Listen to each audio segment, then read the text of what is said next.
So welcome to Alternatives to Enlistment, and before I make any further proclamations, I'll turn this over to Sandy Thacker.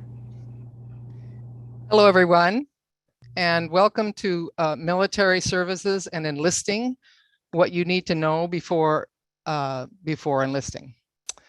It's a project of the East Bay and San Francisco WILPF branches, and my name is Sandy Thacker, and I'm a member of the East Bay branch. We are delighted to have the opportunity to share our stories and our work with all of you, and we hope to inspire you to consider, with our support, starting a similar peace building program in your community. Before we get started, we wanted to take a moment to remember our WILPF sister, Judy Nakagawa, who died on July 3rd at the age of 93. Judy believed fiercely in working to bring peace, justice, and equality to our world. She was always willing to do whatever needed to be done. She had a contagious laugh and could light up a room with her smile.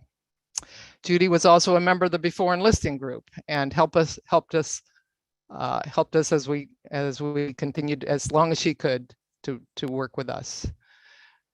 So what we're doing is we're dedicating this program to Judy. We'll miss you, Judy. We love you. Now I'm going to hand this on to Rosa, who's going to guide us through the program. Hi. Of course, my Zoom chooses now to freak out on me. I had really hoped to share a couple images of Judy. Now I can do it. Here she is.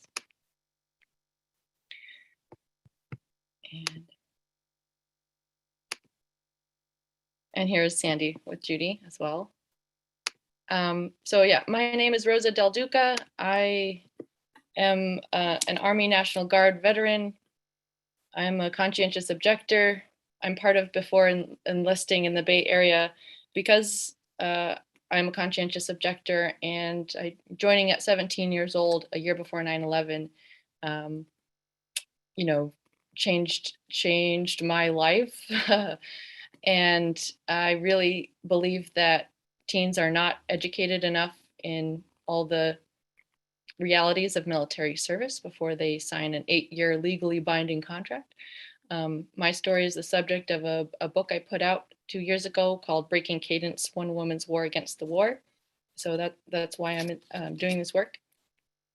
And you'll hear introductions from other Before Enlisting members as our program continues, but one you won't hear from, so I would like him to introduce himself, is our timekeeper and newest Before Enlisting member, Zach. So Zach, do you want to just say a few words, introduce yourself?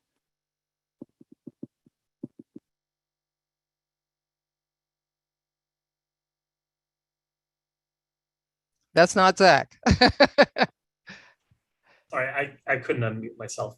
Hi, my name is Zach. I served 20 years in the military, and I have joined Before Enlisting because, like Rosa, I see some problems with how enlisting, especially teens, how enlisting is conducted within the military. So. Thanks, Zach.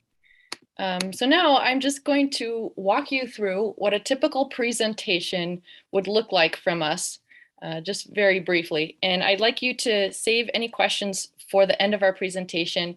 At the end, I'll remind you to put them in the chat and we'll answer all of your questions. Why is my computer not wanting to share what I want? And I can't even get up here.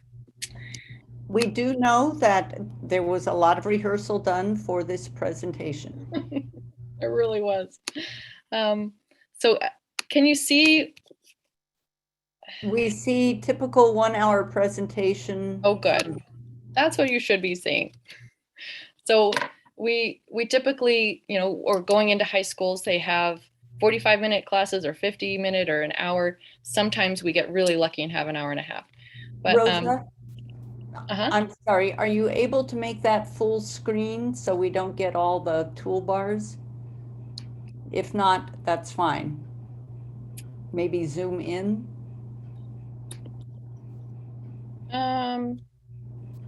I don't have a lot of my toolbars are kind of Okay, all over go the right place right ahead. now. I'm sorry to interrupt. No worries. So typically, we make contact with a teacher who would like their students to be informed about joining the military entails. Things we offer things that recruiters are not going to mention, and with recruiters swarming a lot of our high schools, kids are not often introduced to other perspectives and facts that they really should know. So a teacher introduces our group. We have one of our civilian allies, then break the ice. We like to start with a few surprising facts about military spending. We at latest count, it's $6 billion that they spend a year on recruiting alone. And that's why we do this work. We have a quiz. It's just a short quiz, maybe 8 questions. And some of the answers to the quiz are in the video that we play next. It's not graded. It's just something to test their knowledge about essential facts.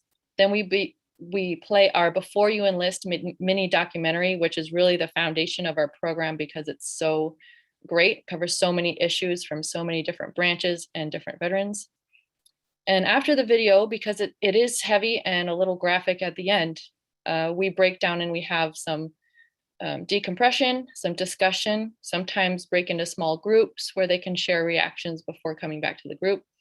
Then our Before Enlisting member, Eddie Falcone, shares some important aspects from his experience in the Air Force, taking questions at the end. Then I share important aspects of my experience, trying to get out as a conscientious objector, and I take questions. Then we go over the answers of the quiz, take general questions, and we also offer 3 flyers. One is focused on continuing higher education, how to pay for that. One covers the questions that your recruiter, if you ask these questions, you can kind of test whether they are giving you baloney or not, because it has questions and then answers what they should be telling you. And then the other one has job resources for teens interested in working in the trades or just working to help make their community a better place. That is our typical presentation. So I'm going to go right into our mini documentary. It's called Before You Enlist, and it's available, for free on Vimeo. It's easily searchable. It's on our website in multiple places. So here we go.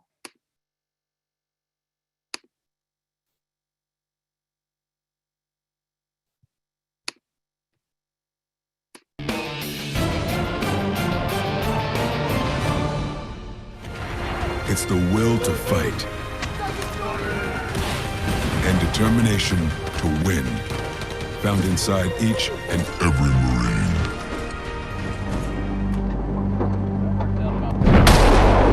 Get up! Go! The minute I got to the top of the bridge, they had set off an IED and it hit the truck. And one friend of mine was killed and I was hurt real bad. Severed artery in his leg. He'd lost the hearing in his left ear. He had a concussion.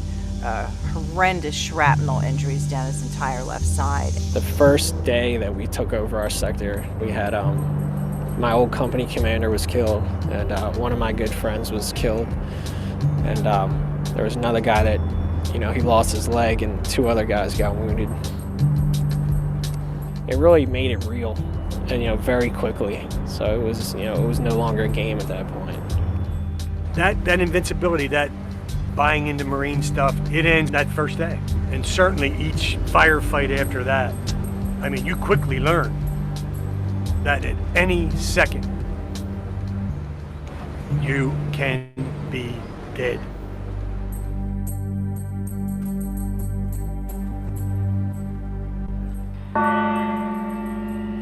Lance Corporal Chad B. Maynard, age 19. Staff Sergeant Justin L. Vasquez, age 26. A recruiter told me about the Army, the educational benefits. They were right there beside me, and I got my bachelor's degree. They always tell you, oh yeah, you'll be able to go to school while you're in the military, right? Okay, so 4 years, 3 rotations to Iraq, you got a rotation to Afghanistan, half your unit's always gone, so you're super busy trying to pick up the slack. When are you studying? When are you going to college? And that's a story you hear all over the place about people who joined. They were promised an education right after boot camp, and then they're 2 tours later, they're still trying to find their way, back to a normal life. Forget about going to college. They talk about getting a free education. Well, if it's not really a free education if you might not be paying monetarily, but you're paying with your body, you're paying with your soul, you're paying with your mind.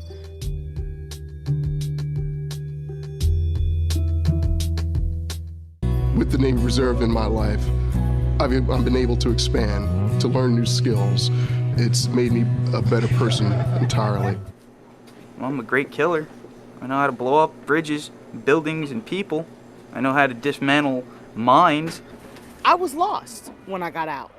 I had to start from the bottom. I was a security guard. I've been a housekeeper. I've been a receptionist.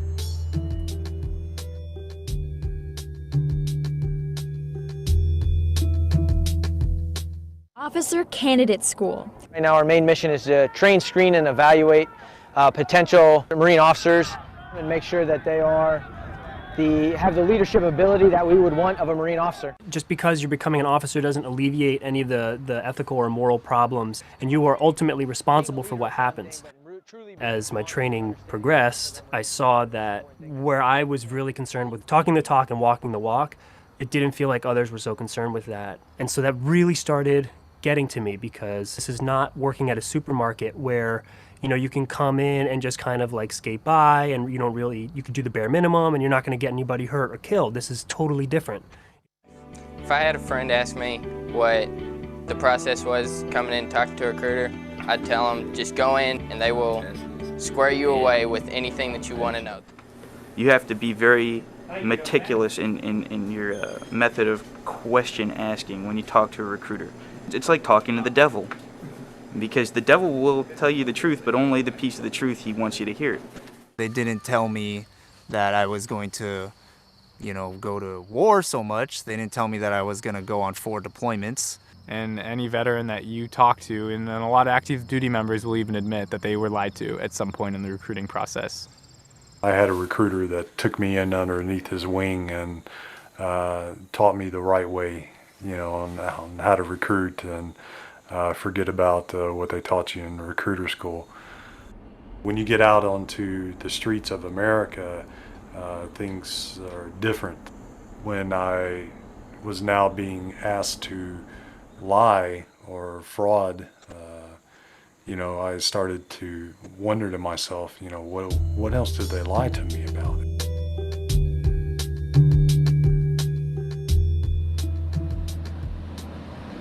I don't care about those other promises that the recruiter broke, but the one promise that wasn't in writing that recruiter told Casey was that even if there was a war, Casey wouldn't see combat. He was in Iraq for 5 days before he was killed. I joined the military because I really wanted to help people, you know what I mean? I meant what I said in my oath of enlistment. I really, really did, but the military really, really didn't. You know what I mean? Right down to finding out that my military contract is not at all in a contract, it's an agreement that we enter into that is subject to change by them, but not subject to change by me. You have to live up to all these standards and commitments, but the Army doesn't have to do anything. They can change anything they want about your contract pretty much at any time. So say it's an all-volunteer Army, I volunteer for 4 years. Well, the Army decides they want to keep you for 6 years or 8 years. And they can do that. 3 to 4 months before the end of my 8-year contract, I got stop lost and I got put on orders to get sent to Iraq, and I was sent to the Middle East and then to Iraq. And that's how I ended up going.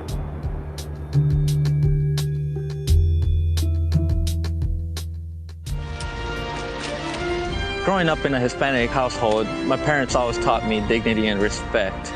Now that I'm in the Army, I clearly understand what those words really do mean to me. I had come here from Costa Rica, was a recent immigrant, and I was basically just making minimum wage without the possibility to go to school. I had no friends, I had no sense of purpose, really. I just happened to be home when the Army guy called. I've heard this term being thrown around about the economic draft. I wasn't drafted, but I felt like that my economic situation really pushed me into the military. I used to recruit in this school. This school is predominantly working class. You see the refinery in the background as we were coming in. That's pretty much the mainstay source of income and revenue other than retail shops. We have a class system in America, and the poor really do fight the wars. There's nothing around here but crack fiends and broken dreams. You try to, make it through, like your plans, like your goals in life, or either sell drugs or be locked up or dead. Those are your choices. Recruiters, they aim at people, young black, young Hispanic, Caucasian, anybody, like who they think, well, he's not gonna make it in life. He don't have a plan in life. The recruiter comes down and tries to save the day. He's Superman. Shells, cases, body bags around here. I'm glad that I didn't swear in. When you're young, I was 17 years old, cars and women were the new things, and I wasn't focusing too much on school. So my mother insisted, demanded that I would go to a recruiter, and for me, it was a Navy recruiter. Our society, we look at situations where kids are doing poorly and they're struggling, they have behavior problems. The military will fix them. And the reality is, what we're seeing now with the crisis of suicide in veterans, the crisis of substance use and homelessness. People feel that the military is an escape. The military will not do that for you. They will make you dependent on a system that doesn't care about you in the first place when you grew up in the hood. I saw racism towards me, and I got picked on and teased and bullied by the other members of my squadron. They would call me racial slurs, like beaner, spick, border jumper, like every day. And they would say, "Oh, I'm just playing with you, I'm just kidding." But it was very prevalent, and it didn't feel like they were kidding. Racism breeds in the military. Sexism breeds in the military.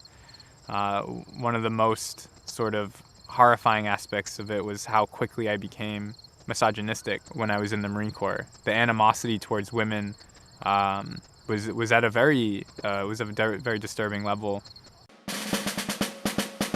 If you want to have a career in the Navy as a woman, I say go for it. There's fantastic opportunities. When you're a woman in the military, you're either a bitch, a slut, or a lesbian, and that's how you're going to be treated.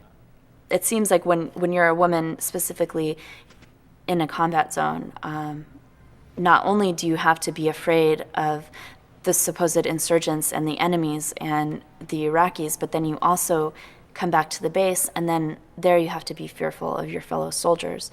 You learn that it's better to just stay silent than to say anything, because the repercussions of saying anything is worse than just dealing with the harassment. And so within 3 hours of reporting my rape, the entire ship knew. And the looks and the stares, it all started. How does it doesn't make sense to me how they vilify the victim. And it blows my mind because I'm the one that got put out. And as far as I know, the man who raped me is still active duty in the military. The experience of living on base housing was perfect almost. I call it America in the 1950s or 60s, where homophobia is still an issue. It's just an under the rug, not talked about issue anymore. And so I started asking Marines that were openly gay or lesbian or bi, have things really not changed even though Don't Ask, Don't Tell was repealed? And they replied that yes, it's true. that there were far more Marines that were still afraid of coming out than there were Marines that were out. People that are still closeted are doing it because they don't want the chance of being beaten or being attacked or being hazed. Today, battles are waged in nanoseconds, and planes are piloted from the other side of the world.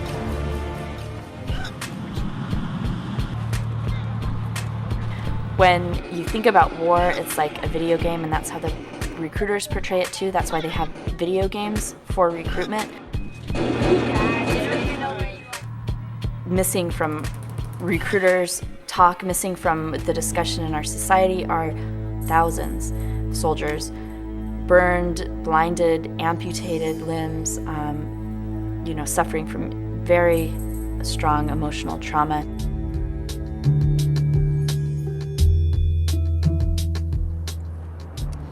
I started having really bad nightmares. They were so intense that I thought I was really back in Iraq, and I would wake up and my whole entire body would be covered with sweat, like I just ran 10 miles. And, it would affect me so much that for the whole rest of the day, I was I couldn't really think. My mind was clouded with those thoughts. So I started drinking to go to sleep and stuff. And, I got a DUI. And I got in a bunch of fights out at bars and stuff. Somebody would, say something and I would just explode. I couldn't. I wanted to come back. I wanted to, but I really just couldn't. I couldn't relate.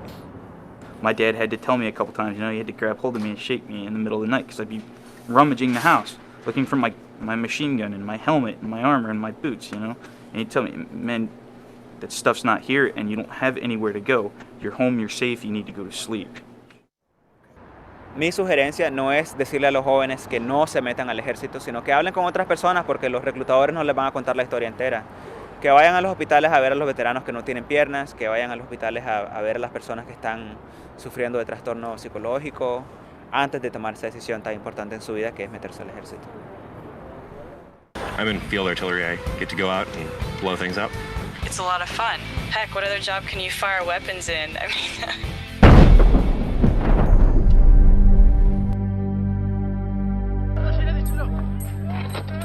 War is not a game. There is no resetting the button. Once you kill, that's it. And the horrors of killing stay with you forever. I can't believe that every round we dropped, hit a Taliban fighter. I think about it every single day. Weapons they're not prejudiced. They don't see good or bad, white or black or whatever. When they go off, they go everywhere. We're talking about 1 million Iraqis killed and millions others injured. Imagine each one of these 1 million have a story. Each one of these million have families and have relatives and loved ones. It's traumatizing. You're gonna hurt people or you're gonna get hurt, and it has lasting effects, and it takes a lot of time to heal from that. If you do make it through and you come home, it's something that you're gonna have to live with the rest of your day, and you're gonna have to learn to deal with it.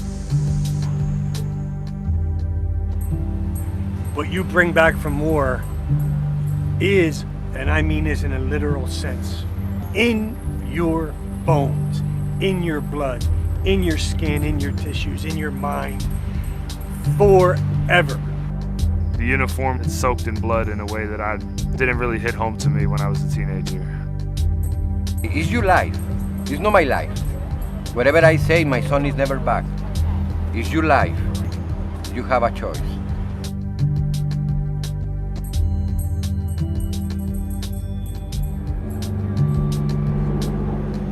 Private Justin R. Yeomans at the age of 20.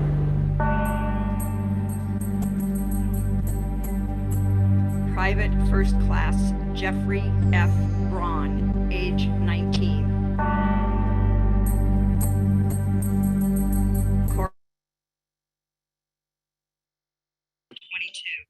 So you can see why, I'm just going to let the documentary speak for itself.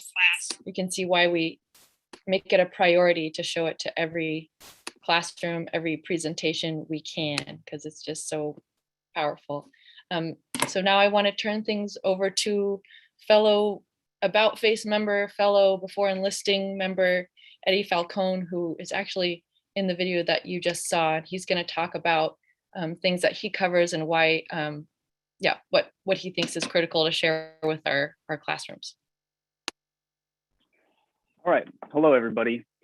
Once again, my name is Eddie Falcone. I'd like to share with you what I talk to the students about and why I think it's important to have a veteran there speaking in this type of work that we do. So I was in the Air Force for 4 years. I did 2 deployments to Iraq and 2 to Afghanistan, as well as medical evacuations in Hurricane Katrina. I also visited Guantanamo Bay in my time as a cargo loadmaster on C-130 aircraft. And in this job, I flew with the plane. I did in-flight checks, handled cargo manifests, took care of passengers, and sometimes even performed airdrops. And though my job during the war was mostly putting troops on the ground, going in and out of combat zones. And so what I share with students, I'm going to talk to you about 5 things that I like to share with them. First is my background, my childhood, and why I joined the military. And the reason why this is important is that I like for the students to relate to me, in that I talk to them about some of the things that I went through as a kid that they might be going through. You know, I am of Mexican descent. My mother is an immigrant. And usually I'm speaking to a diverse group of kids. And so, you know, I want them to see, to be able to relate to me in that. And also I talk to them about how growing up, I might be facing some of the same struggles and issues that they're going through. Like I grew up in LA and my family was involved in some gangs and drugs and had issues of addiction and prison. And just this kind of cycle of violence. I spent time in foster care. And so why that's important is because it kind of highlights what's called the economic draft. I mentioned it in the video, that people like me are pushed into the military for economic reasons, wanting to get money for school, coming from working class families, and also sometimes just wanting to get away from everything. And that's kind of how I felt. So hopefully they can relate to that. And another thing that I like to share about is what the whole entrance process is like, including delayed enlistment, boot camp, tech school, and some other types of schools that they might have to go through, like flight school or survival school. And I do this to show that there are many steps to getting to your job in your unit, at which any point the military can just change your trajectory based on your performance or your grades, or sometimes even trouble that you can get in as a young soldier. So I share stories about people that I served with who washed out of school because of grades, or they got reassigned, or maybe kicked out because they failed a drug test or had too many alcohol-related incidents. And I also even talk about like how my cousin wanted to join and have the same job as me, but he couldn't have a flight job because he was colorblind. So they quickly changed him to a different job, packing parachutes. And, you know, I also talk to them about some other crazy stories, like about survival school, for instance, where I went through, like they put you in a fake POW camp and you have to like survive on a little bit of food, and they deprive you of sleep, put you in a little cell, do like torturous type techniques to you and interrogate you. They can actually put hands on you. And, you know, this isn't just to like scare the kids, but to just show them that there's some bizarre things that happen in the military that they don't really ever hear about. And to also sometimes bring some kind of like, make it more entertaining and some comic relief sometimes. But another thing that I like to highlight here is that there's like a class system in the military, depending on officer, enlisted, or whether you're in an elite job or not. And, you know, class systems of race and gender, and it's not as, you know, diverse as it would seem sometimes. which brings me to my next point, which is getting to your unit and going on deployment. And so I share with them the isolation that I felt and the racism that I had dealt with, which I mentioned in the video, and the racism that I felt against me, and also I seen also happening against Arab people in the war and against Blacks in Hurricane Katrina. And, so that they can kind of see it's not a band of brothers or a bunch of camaraderie all the time. You might end up in a place that's not so diverse depending on your job. And other stories I tell them about war so they can see the realities of war is like I moved Iraqi detainees around and the impact that had on me. And also I got shot at and I got rocketed, and so they can see the reality of war, but to also know that I wasn't a frontline soldier. So even if you're not a frontline soldier, you can still go through some of these life or death type situations that could be very scary. And there was even a point where I was near the border of Pakistan and a kid ran under the fence and was throwing rocks at our plane. And I was told by the higher ups who were in the front of the plane, the officers, like, if that kid gets any closer to us, or if he hits our engine with a rock, you got to shoot him. And I didn't have to shoot the kid. I smiled at him and kind of waved, and he, just went back under the fence. And but I want to show them that at any time following orders can, conflict with your morals, and that those situations can happen at any time while you're serving. The next thing that I like to talk to them about, I also talked to them about Hurricane Katrina and the parallels with the war, so they can see how treating of our own civilians and how militarism affects our own citizens here. But I also talked to them about why I didn't re-enlist and becoming a veteran. And I talked to them about this so they can know that these things weighed heavy on my consciousness, and there's something called moral injury. And the deployment schedules also was going to be really hectic, and that you don't have to always chase the carrot they dangle in front of your face. They offer you bonuses and tax-free things, and you can, say no. And I know Siri might talk more about that with GI Rights when we're talking to the students. But just in case they do enlist, I kind of want them to know what it's like to transfer from being military to civilian, and that it's a difficult transition, and how I went through it and had to deal with trying to maintain my sobriety and have issues with addiction. And to know that they know that there's veteran struggles. I lost a lot of friends along the way who are veterans to suicide and to mental health issues. And so they know that they should go through therapy and to take care of themselves, and it could be a constant battle. But what the last thing I like to share is what I do now and my own accomplishments. And I share this because by this point, hopefully that they've identified with me and want to see what happens at the end of the story, but also to know that no matter how bad the experience, that it could be good, that they could, no matter how bad, they can use it for good. And that that I'm also available for support. I'm available for them to talk to me, if they're thinking about going to the military, if they are thinking about, if they have friends or family who's thinking about going, that I'm available for chat or phone call. And I've had students call me before. I've also had them interview me for some school projects. And another thing is, just so they can see an example of resilience, because I think, when I tell them that I did get out, I did get sober, I overcame those struggles with addiction, I did go to school, and I'm working in the community and having a healthy life, because I think a lot of times young people who might be going through some of the things that I went through, I didn't have mentors and people that I saw that were being an adult and healthy and being resilient. And so the last thing that I like to share, the last thing I'm gonna share with you guys is that why it's important to have veterans doing this type of work, to be there to speak. And that's because you're not going to get these real visceral stories and relatability with someone who hasn't lived through it.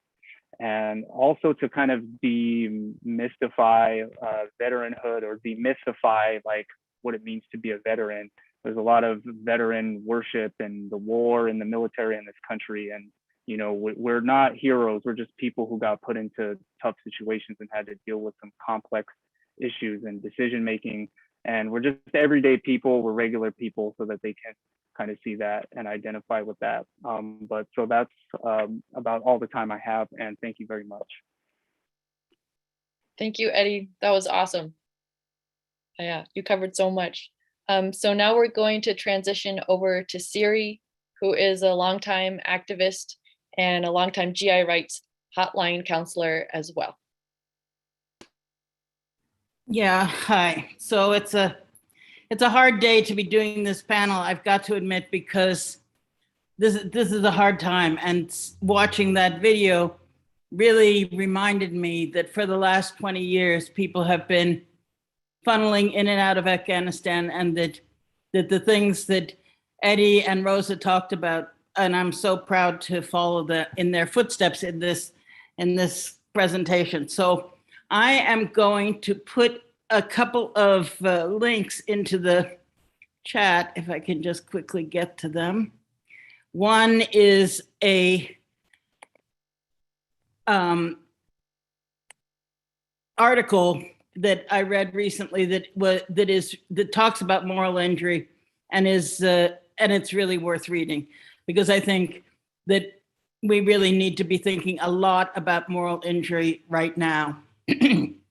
And that it is something that you see it threaded all the way through Eddie's talk and through, Rosa didn't tell her whole story, but if you read her book and you listen to her story, you're going to hear the same thing. So take a look at that link. I also added the GI Rights Hotline link and phone number, and the link to Peaceful Careers, which is alternatives to the military, because that is, it's something that I think is really so important, because we listen to so much saber rattling and people talking about sacrifice and heroism and all the reasons that are still, none of us are free of these. Even people like me who've been working in this area for 30 years or so, it's still, it's still a case of always having to pull apart the idea that people's sacrifice is something that we applaud and that we value, instead of ever thinking that there might be some other way to do things, that it actually would be possible to solve our problems by other means. Now, I work with About Face veterans that I've been on their board for the last 7 years and have worked with them since their inception. Eddie also is a member, an old school member, and Rosa is a newer one, but many of the people you saw in that film, you see them in their 20s there, and now they're heading for 40, and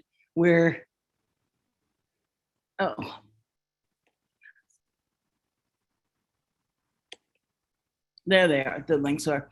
So my heart is just really sore today, thinking about everything that has happened in the last 20 years, suffering of the Afghan people today, and blah, blah, blah. So, so with working with About Face, that's what I do. I also work with Before Enlisting, which is what we're here about today, talking to people before they join the military. And I work with the GI Rights Hotline, which is an organization that has existed since the 1990s in the form that it is now, and is there to answer questions from service members who are having trouble getting answers to essential questions while they're in the military, which I feel for me is a very important thing to do on top of the work that I do before and after before people go in and after they get out. So the GI Rights Hotline, that information is there. Have people call. There are things that the GI Rights Hotline can help them with. And if you want to work in this work, I have to say it's not easy. And as time is passing, it's getting harder because it's not really the plat du jour, the thing that everybody is the most interested in now. It's hard to meet teachers. It's hard to get in schools because of financial reasons and a lot of other reasons. But it is it's important that we do it and we let people know that they do have other choices. And so the GI Rights Hotline can help with that too, because if a high school kid has signed up and they are having doubts, they should call the hotline. They can get out. And if you are thinking that you might want to get involved in this work, which would be amazing and great, there are two ways to do it. One is to start a group like Before Enlisting, and the other is just to be a presence in your own community. Because we can all do that. And that is sharing information, telling stories, and connecting to veterans in your community who might have stories to tell, which is also, it's not obvious, but anyway, so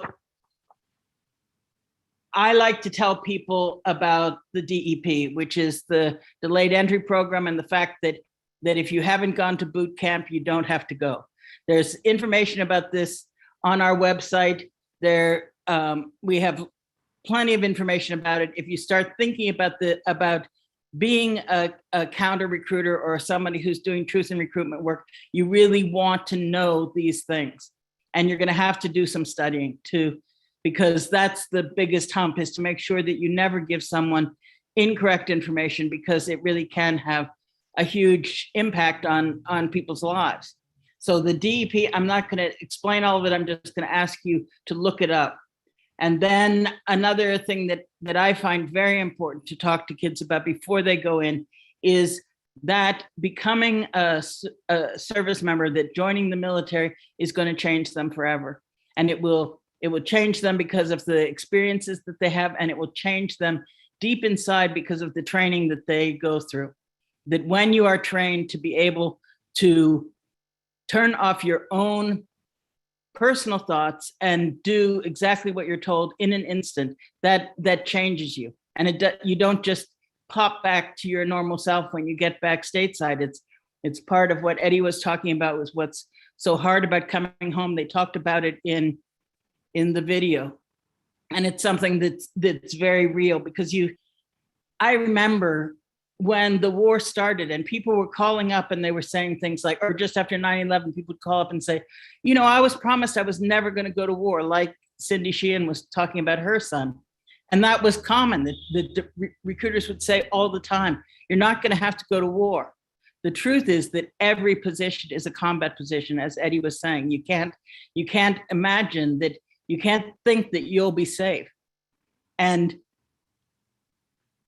the kids would have this tone of voice, like, they told me, and I'm thinking, but you joined the military. What does the military do? But the way recruiters lay it out, it's to get money for school. It's to do, it's for all these other things. And they don't talk about the fact that what they're going to train you to be is, like that kid in the film said, a killer.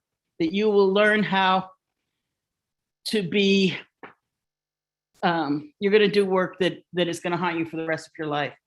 And I know that I am really stuck here in what's happening in this day. But so there are lots of kids like that who have wanted to be in the military since they were 3 years old or 4 years old. They were given to understand that this was a noble profession, that it's the way you could give the most to your community. All of these things that people actually deep in their hearts believe is still true. And when someone comes back and you want to thank them for their service, we're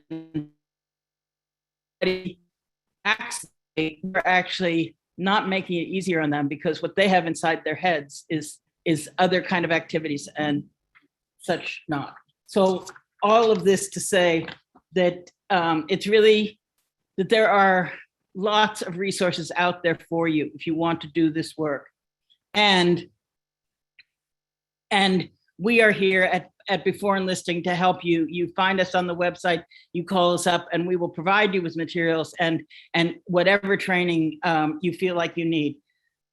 I think it's very important to also raise money for stipends and support for the veterans, because it's actually really, really hard work for them, because they have to be constantly scratching that same scab. And it does wear people out. And so this is the end of my time, and also something that that I feel really compelled to say is, you take the resources, Gi Rights Hotline, Before Enlisting, the stuff that I put in there. And also, I thank you all for being here today and for having your hearts in the place where they're open to this, because we have our work set out for us. So sorry to be kind of a negative today, but thank you. Thank you, Siri. Big love. I have a big love for the GI Rights Hotline, because, you know, that they helped me in my conscientious objector case. And, you know, I didn't find out that they even existed until 4 years into my contract. So they are a huge resource that not enough people know about. And now I want to turn things over to Roberta, who's going to be talking a little bit about military sexual trauma and why that's so important to bring that topic up in classrooms as well. Hi, everybody. My name is Roberta Stern, and I'm a psychotherapist, and I've been working with Before Enlisting for about 6 years. And I do this work because I've worked with many different types of populations, and I've seen many young people who've had really troubled childhoods make some pretty scary decisions after high school. Some get involved in gangs and some go into the military. And I know what that means for them. And if I can prevent one kid from going into the military, I feel compelled to continue this work. My contribution to the virtual program we provide in high school to the high school students is to speak about the topic of trauma in the military. To that end, I have two subject areas I speak about. One is on PTSD, and the other is on military sexual trauma, which I'm going to speak about briefly today. In speaking about this topic, I'm reminded of what one of the female high school students said after viewing the video you just saw before you enlist. You mean that women get raped in the military and the officers don't do anything about it? She just couldn't understand how this could happen. Now, we all recognize this kind of response as typical of a young woman child who is naive, gullible, and uninformed about the harsh realities of the world, let alone the military. In other words, a perfect candidate for the recruiters. This kind of response is why I do this work. In my talk, I provide hard-hitting facts, information, and example about the realities of sexual assault in the military and the trauma that ensues from these attacks. I want to have impact, so I do not spare any details about these real-life cases of sexual assault, no matter how gritty or gory. I do this because, as we know, signing up for the military is a life or death sentence. In my talk, I explain that military sexual trauma can happen to both men and women, but it's most common among female soldiers. I emphasize that women soldiers are much more likely to be assaulted by their fellow soldiers than killed in combat. In fact, it's estimated, as you saw in the video, that 1 in 3 women in the military have been sexually assaulted. I explain that military sexual assault or harassment runs the gamut from unwanted touching of your body to being called nasty names, to being walked in on by a male soldier while you're in the shower, to being harassed when you go to the bathroom at night, to being sexually assaulted, raped, or murdered. Furthermore, it's important for these kids to know that even being a woman officer with rank and position does not protect a woman from being sexually harassed or assaulted. I refer to the example of a woman officer in the military who feels that she needs to protect herself at night and pushes her dresser up against the door to protect herself from possible attack from her fellow soldiers. The most important thing I want these kids to know is that the military has a terrible track record when it comes to reporting sexual harassment or sexual assault cases.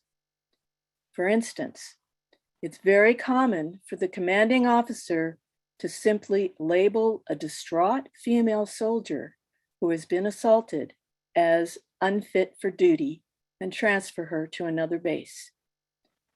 Another way the military covers up sexual assault cases is to label a female soldier's death as a suicide, when in fact she might have been raped or murdered.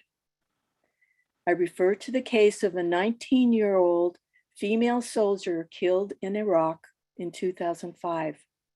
Her family was told that she committed suicide, but after the family persisted in getting further evaluation, it was determined that she'd been raped and murdered. I make the point to the students that ultimately women in the military who sign up to supposedly protect their country are themselves not protected by the military. In my talk, I have many other examples of military sexual assault and harassment, but the most well-known involves the case of Vanessa Guillen that occurred at Fort Hood, Texas, in April 2020. You might have heard about her case in the news. Her family reported that she talked about being sexually harassed by a fellow soldier. Like so many other female soldiers, she was afraid to say anything because she feared being punished. She disappeared after going on a work-related errand. Unbelievably, the military did nothing to look into her disappearance for 2 months, and only did so after tremendous pressure from her family. She had in fact been murdered in her workplace by someone in her command, bludgeoned, dismembered, burned, and buried. This horrific crime was ignored, if not directly covered up by the Army. She was just 22 years old when she died. I conclude my presentation to students by encouraging them to do more research about this topic so they can make as well-informed a decision as possible before joining the military. In our online program, we also encourage teachers to have discussions in the classroom about this topic and any other topic in our program, and suggest accompanying writing assignments as well. Thank you very much. Thank you, Roberta. So now I'm going to, hopefully, fingers crossed, walk you through our website, which has a lot of resources, and I've tried to put a lot of the resources in multiple places so that it's easy to find. This is our homepage. It might be changing a little bit, but this kind of reflects when we overhauled it last year, and we wanted everyone to know that we had a new online program. with COVID, we can present virtually anywhere in the country or even across the world if people want us to. So this is our homepage, shows who we are, our mission, who we work with, and then we've got tons of links down here. But I also want to just show you the online program kind of homepage, because a lot of schools are not allowing speakers or visitors this year again because of COVID. When we're going to be reaching out to, we've already started to reach out to teachers to try to do our presentation this year, but we've got an online program and an in-person program. We'll do anything to get this information to teens. But so here's a little intro video about what exactly our online program is. We've got our Before You Enlist video. We've got a Spanish version of it. And then our supplemental content. On this page, we have a great playlist of short videos that just teachers could play. And we've got Eddie talking about racism in the military. We've got me talking about what happens if you change your mind. What happens if you decide you cannot serve anymore in your role. We've got Shiloh talking about their story as a Marine. Victor's on here as well. Rights you lose at boot camp. Siri talks about GI Rights Hotline, and we've got Roberta talking about PTSD as well as military sexual trauma. For teachers, we have a variety of lesson plans up here. We've got an overview and exactly how they could basically spearhead our program, our presentation themselves. Lesson plans that you can download or copy. And then for students, on our For Students page, we've got a link to the quiz. We can also collect answers. You can take the quiz virtually, and teachers can ask for the results of, just how informed were their students maybe before watching the video and then after. We've got, a teacher could send them right to this page and they have everything they need. They have the Before You Enlist video, the quiz, and a bunch of resources that we made specifically for them. Which is, I like this page. Job alternatives to military service. We've got our Women in the Trades video and funding higher education. This is like a split screen of tons of resources that they can check out. A lot of people, they join because they need a way to pay for college. That's why I joined. And we've got tons and tons of job opportunities. These are pretty local to our area, but we also have some national ones as well. And then, pretty much self-explanatory from there on out. We've got our mission statement, alternatives to military service. Critical information is more of a page designed for people who are in trouble, who have signed a contract and are having doubts. And so this is the information that Siri was talking about. I had no idea that after you sign your contract, if you don't show up to boot camp, you can get out pretty much scot-free. Nobody tells you that. We've got our volunteer stories, testimonials, and I'm going to end on our contact page. But now would be a great time if you have questions to put them in the chat with in all caps so we can read them clearly. Let me just go to our contact info page. And this is how you get a hold of us. I'm going to be putting my personal email address in the chat as well if you want to reach out to me, but we do check this email address and the phone number works. We would really love to team up with you or just talk more about what you have in mind if you're maybe thinking of doing a similar program where you are, or if you know people who would want us to present either virtually, or if you're in the Bay Area in person, we are actively trying to find more places to present our program. So I'm gonna just put my email in there, and then I'll facilitate answering questions. Okay, earlier we had someone ask, do we ever present to PTA or parent groups? We haven't done that, but that's an awesome idea.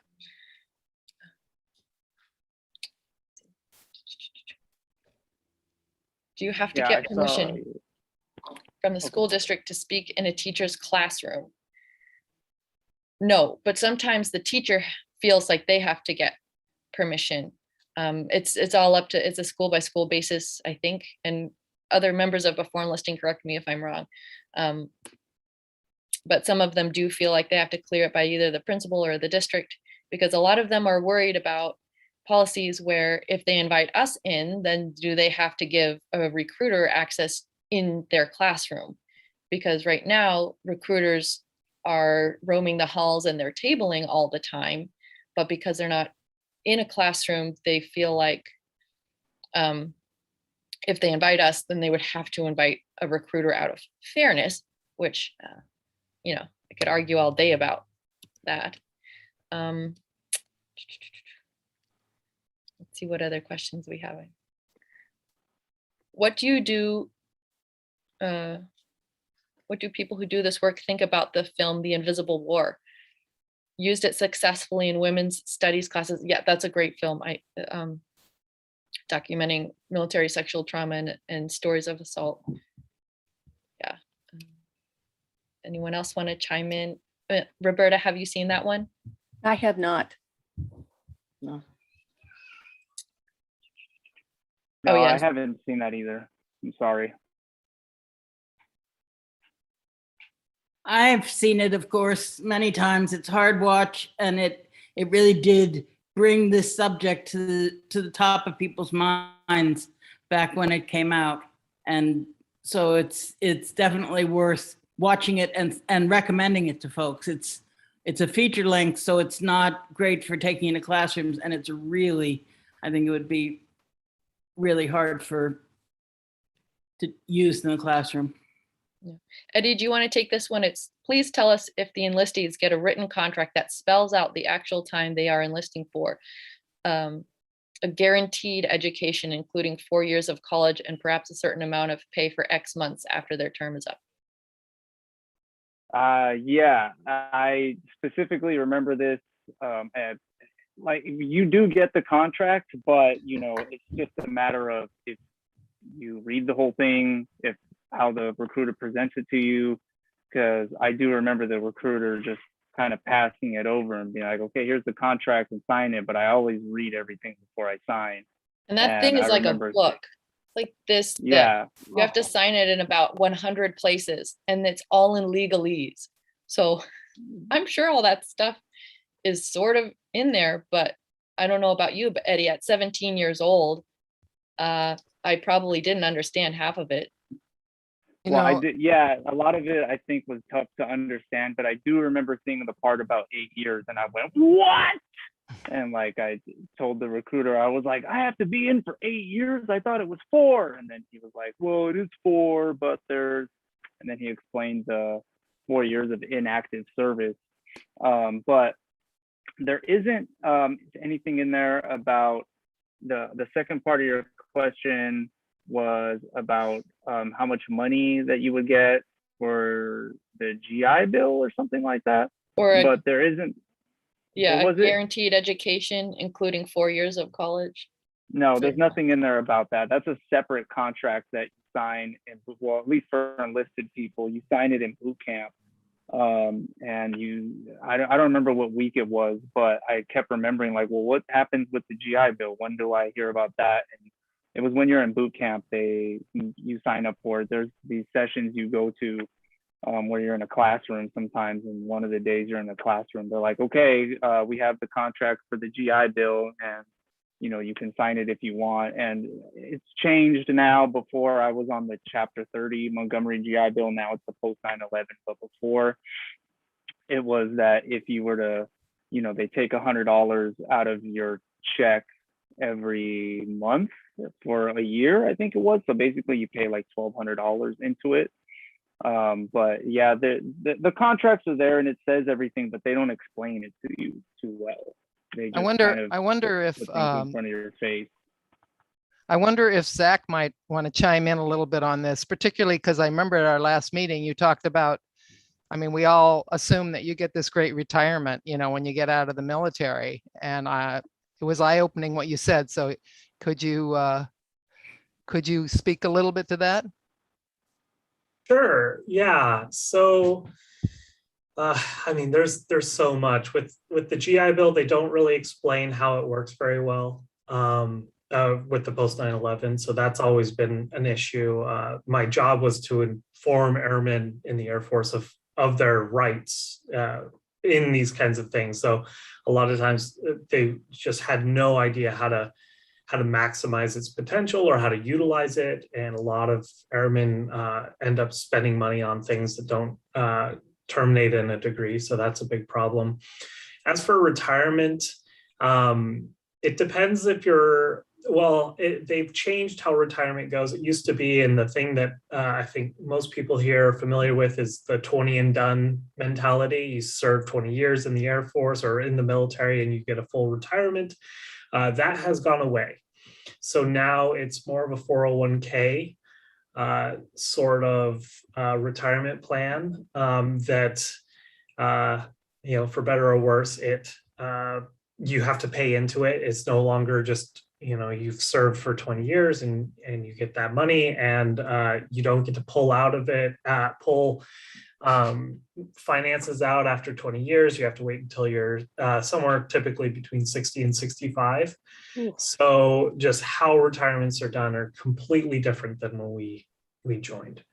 And it's not very well explained to the airmen or to the service members, I can say that. We also have a question. Do you encourage your beforeenlisting.org be passed on in whatever media we have? Yes. Please contact us. Please feel free to use any of the resources that we have on the website. You know, that's what it is there for. You don't need to ask for the rights to any of the videos that we put up there. You don't need to ask for permission to play the Before You Enlist video. Let's see what else we have. Can I add one thing to the question about the GI Bill? One thing that is never told to people is that if somehow you get in trouble, and it can be at the very end of your time, you can lose your GI Bill completely. If you do not get a fully honorable discharge, then it's gone. And that's just the way it is. And there was a period of time towards the end of the war in Iraq where people were coming back and they were really, really in a terrible shape after many deployments to Iraq. And they would come back, they would have drug and alcohol problems. They would be so depressed. I would talk to them on the phone and they would hardly be able to speak. They were so depressed. And they were being forced out because they were doing a major drawdown and they needed to get rid of, 80,000 troops. And so they would just go through and pick the most broken soldiers. They would just put them out. So here are people who actually are so in need of not only educational benefits, but all their medical benefits. And because they didn't understand that their GI rights, their GI Bill was tied to them having this fully on, and plus they didn't want to be discharged. They were just in bad shape. So it's just one more example of the fact that the military is not about brotherhood and self-sacrifice and all of that stuff. It's about a job that people decide has to be done. And the soldiers, the sailors, the airmen, the Marines, all of them are just parts of that system. It is not about personnel, it's about the job. Real quick, I want to add something to that. My cousin again, who also served, there was a clerical error and he couldn't get his GI Bill and they were like, we don't know where it's at. And it took him, I don't even know, like 7 or 8 years after he got out to finally get it and start using it just due to a clerical error. So like things like that can happen too, Yep. And if it wasn't for him really pursuing it, he would have never have gotten it. They would have just been like, sorry, we don't know where it's at, but he was really on top of it. Yeah, we also have a question in the chat. Can you donate to our program so we can expand or do stuff? Yes, please. You can absolutely. We do have a real small budget right now, but we don't have a way you can donate by credit card at this point. yeah, you'd have to just get in contact with us, and it would be by check. Right. We may eventually get that together, but not at this point.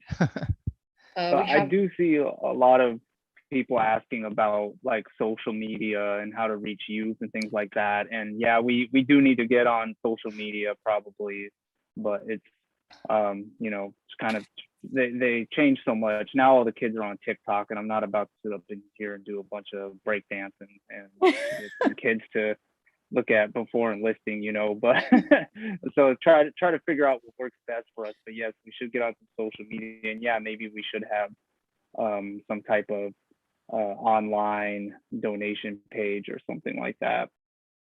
And yeah, someone also raised in the chat that teachers and schools seem pro military, and that, you know, teachers might lose their job if they have us into the classroom. And we are always very, very careful to present ourselves as we're just offering information and perspectives. And that's what we do. We never tell the kids, don't join the military. You know, we are pretty strict in how we handle ourselves in the classroom because of that very sensitive issue. But yeah, and tabling, we have done that a couple times, but it's, you know, we're a team of like 5 people, and you have to kind of bribe the kids to come over by offering candy or whatever. Doesn't go. Roberta, what would you? Yeah, I wanted to add to that. One time when we presented at a high school, and I was part of that, a kid said in the audience, "Oh, you just don't want us to join the military." And I said, I can understand how you see it that way, but really our purpose is to give you as much information as possible, because, you know, you're getting one perspective from the recruiters and you're not getting another perspective. So we're really about giving you information. And, you know, we have to be prepared to answer kids who might say that. So we really have to emphasize that we're not trying to tell you what to do, just giving you as much information as possible. But we have gone in, for instance, in Alameda, one of the high schools in Alameda, which was a naval base for many, many years. It just was closed down. There's a high school there, and it has I don't know, what is it, Eddie? It's a fighter plane on the front lawn of the high school, you know, and anyway, but we were able to get in there, and another vet who goes with us had gone with us there named Maurice, who's a much older vet, extremely powerful speaker, and you know, anyway, so it is possible to get into schools even, and as Roberta said, we're not going in telling kids they shouldn't join the military. That is not our purpose. I don't want to do that, but we do want them to know what they're getting into, what they're actually getting into, and what other options are possible for them besides the military, you know, that might be better options for them. We've got some questions about with the recruiters using video games, and are we pursuing gaming, like Gamers for Peace, to actively reach kids? That's an awesome idea, but no, we're kind of, you know, we have our hands full with just trying to get into schools in the Bay Area. But yeah, that's why we are doing this presentation and trying to, you know, spread the word and hopefully get some allies and help. Siri and Eddie. Eddie first. Eddie? Oh, thank you. That's a great idea, though. Maybe we should try to send them an email. I have spoken at places that weren't schools. I've spoke there before, like at a place for like a youth center for kids who were in, I think, foster care one time. And so just, diversifying where we go is good too. But I wanted to get to this question that says parents are starting to ask for curriculum based because of critical race issue and all that.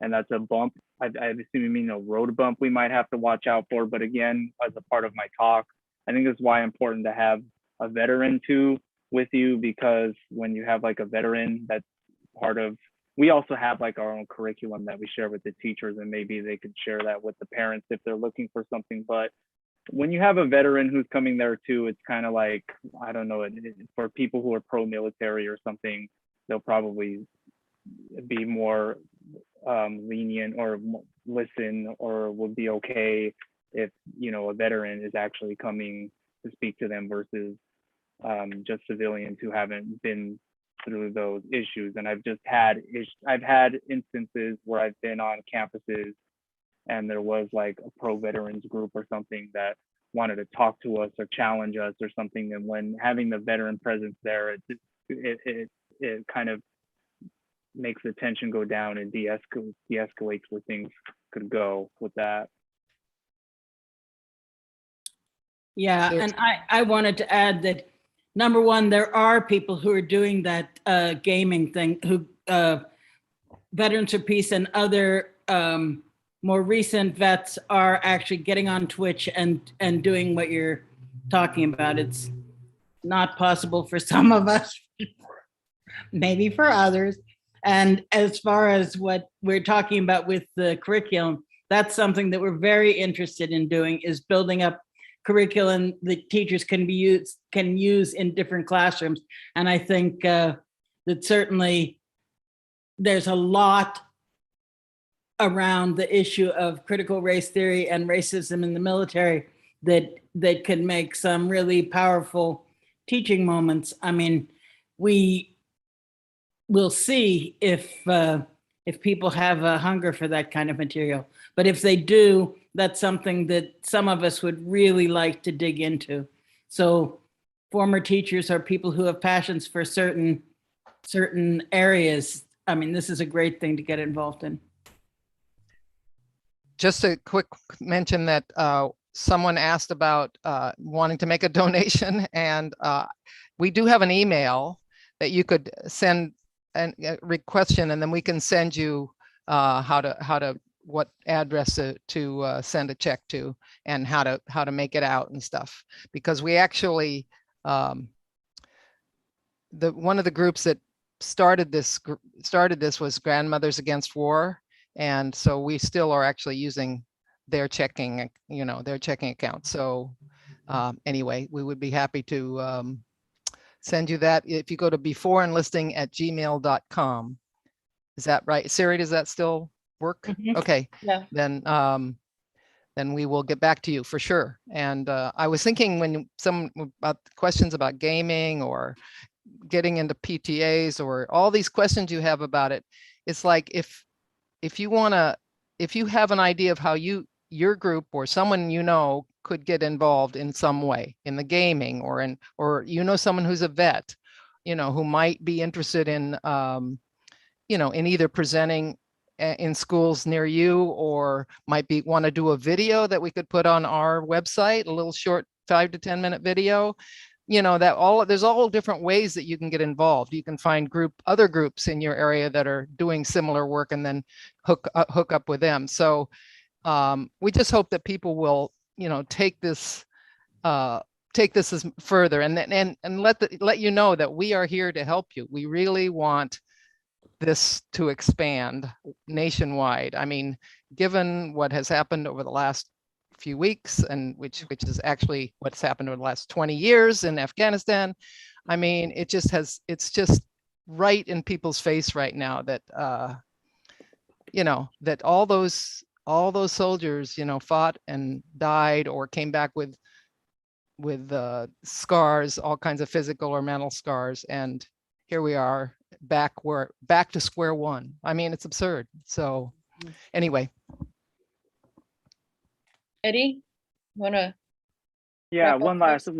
for one thing, I saw someone mention something about deportation, and that's enough. I just want people to know that's something else that we mention or talk about, but maybe we can also use some more resources in. But we also do support veterans who are facing deportation. We had a veteran that called that I know me and Siri were pretty involved in, that was getting facing deportation, who got an honorable discharge and everything. But that's something that we highlight to kids too, because maybe there's a kid there who is looking for citizenship, that is thinking about the military, but that it's not an automatic path to citizenship, that it's up to the INS. It's not up to the military for you to receive citizenship or not. But that is something that we also touch on, and part of the pamphlets and literature that we hand out has information about that too. So we are touching that subject as well. So, but thank you for mentioning that.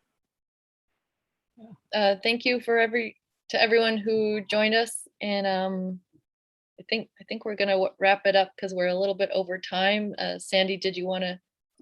Oh, I just want to add my thanks to all of you, and it was just really a very I thought very good exchange of information both directions. So and I'm hoping that we will. Oh yeah, I should mention. Yes, that I see Ellen Schwartz. This part of our financing did come from WILPF US. I meant to mention that at the beginning, from a mini grant that they gave us. So we're very appreciative of that. And but since there will be ongoing, it's an ongoing project. It's not like we're just doing a peace talk, and then it's over. But this is something we want to continue doing. So we continually will need funds. So any help we can get on that, we appreciate. And I see that there were some people on the call that were veterans. So I'm hoping we have email contacts with these people do we, Ellen, on these calls? Oops. Ways to contact people who are present on this presentation. Do we have a record of it? Yeah. Okay, great, because then we can reach out to them again. Well, we have registration for everybody, but it isn't broken down to who was actually on this call. So but, better to send out to too many than too few. Yeah. Well, maybe we can just encourage anybody who was listening, who is a veteran, to contact us and let us know if you might be interested in participating. Yep, good idea. Okay, I think we're done. So thank you all again, and we look forward to hopefully working together. Thank you so much. All right. Thank you. Thank you very much. Thank you, everybody. Please tune in tomorrow for membership development 1 by 1, building relationships at the same hour as today. Thank you for being here. Great.